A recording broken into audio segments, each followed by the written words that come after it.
Hello दोस्तों, उम्मीद है आप सभी खैरियत से होंगे और आगे भी रहें। दोस्तों, आज की कहानी एक ऐसे बेटे की है जिसने माँ बाप जैसे रिश्ते को ही खून कर दिया। दिल को दहला देने वाली ये घटना झांसी शहर की है, जहां एक सनकी बेटे ने शुक्रवार की देर रात को अपने कमरे में सो रहे शिक्षक पिता और मां को लोहे के तवे और डंडे से पीट पीट कर मार डाला। परिवार के लोगों का कहना है कि युवक पबजी गेम के मकरजाल में फंसकर अपना मानसिक संतुलन खो बैठा था। एक जवान बेटे के हाथों बूढ़े माँ बाप का खून बहा दिए जाने की बात जिसने भी सुनी, उन सब के दिल कांप उठे। लेकिन सनकी बेटे के चेहरे पर कोई भी सिकन नहीं दिखाई पड़ी।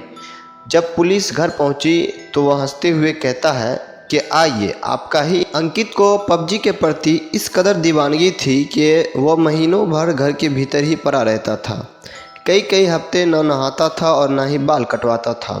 मानसिक संतुलन खराब होने की वजह से ही परिवार के लोग उससे उलझते नहीं थे। छोटी बहन सुंदरी की मार्च में शादी हुई थी। जिस दिन शादी थी उसी दिन अंकित ने सुंदरी को बुरी तरह से पीट दिया था।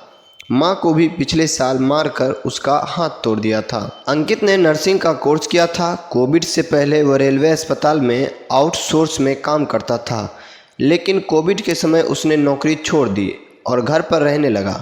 इसी दौरान वह मोबाइल और लैपटॉप पर छोटे छोटे गेम खेलता था। इसी दौरान उसे पबजी खेलने की लत लग गई थी। परिजनों का कहना है कि बैन होने के बाद भी वह एक ग्रुप से जुड़ा था। यह लोग प्रॉक्सी नेटवर्क तैयार करके पबजी खेलते थे।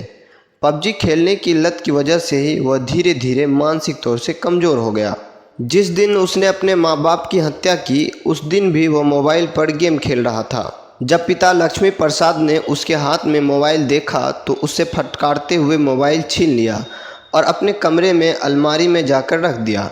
इससे अंकित काफ़ी नाराज़ हो गया। रात में सब लोग ने साथ में खाना खाया और अपने कमरे में जाकर सो गए। लक्ष्मी प्रसाद अपनी पत्नी विमला के साथ नीचे वाले कमरे में थे, जबकि अंकित पहली मंजिल पर बने अपने कमरे में चला गया। फिर रात को करीब 2 बजे अंकित अचानक अपने माँ बाप के कमरे में आया और उसने हाथ में लोहे का तवा लिया और इसी तवे से अपने पिता लक्ष्मी प्रसाद के चेहरे एवं सिर पर कई बार वार किए। चीख पुकार सुनकर पास में सो रही उनकी पत्नी विमला यानी कि अंकित की मां की आंख खुल गई।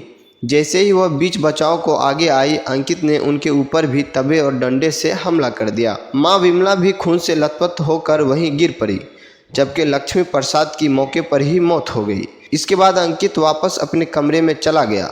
घटना का खुलासा तब हुआ जब झांसी में ही रहने वाली उनकी बेटी नीलम ने अपने पिता लक्ष्मी प्रसाद को फ़ोन किया, लेकिन फ़ोन उठा नहीं। इसलिए उसने पड़ोसी काशीराम को फ़ोन करके बताया कि उनके पिता का फ़ोन नहीं उठ रहा है। इस पर काशीराम उसके घर पहुंचे। घर पहुंचकर उन्होंने किसी तरह से दरवाज़ा खोला और भीतर जाकर देखा तो लक्ष्मी प्रसाद और उसकी पत्नी खून से लथपथ अवस्था में बिस्तर पर पड़े थे। उसने पुलिस को तुरंत सूचना दी। कुछ ही देर में मोहल्ले वाले भी जमा हो गए। उस समय विमला की सांसें चल रही थी। उन्होंने ही पुलिस को बताया था कि उनके बेटे ने दोनों पर हमला किया था और कुछ ही देर बाद मेडिकल कॉलेज में विमला की भी मौत हो गई। पुलिस ने घर से ही आरोपी युवक अंकित को गिरफ्तार कर लिया और अब उसे अदालत क्या सज़ा देती है ये तो केस की सुनवाई के बाद ही पता चलेगा। फिलहाल आज के लिए इतना ही। मिलते हैं फिर अगले वीडियो में।